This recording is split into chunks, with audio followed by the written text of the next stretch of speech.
Si Quiboloy, isang leader ng relihiyon, ay nangangatwiran na ang pagpapatawag sa kanya ng Senado ay lumalabag sa kanyang karapatan laban sa self-incrimination.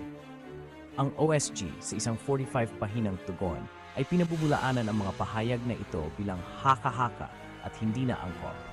Binigyang diin nila na ang pagsuway ni Quiboloy sa mga pagdinig sa Senado ang humantong sa kanyang salukuyang kalagayan.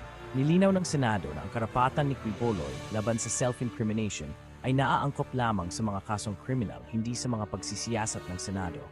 Ipinatawag dahil sa mga paratang ng pang-abuso ng kanyang simbahan, ang hindi pagsipot ni Quiboloy ay humantong sa isang contempt station at isang utos ng pag-aresto. Nagpapatuloy ang labanan sa korte kung saan iginigit ng Senado ang autoridad nito at si Quiboloy ay humihingi ng kanlungan sa mga korte. Manatiling nakaantabay para sa mga karagdagang update sa umuunlad na kwentong ito.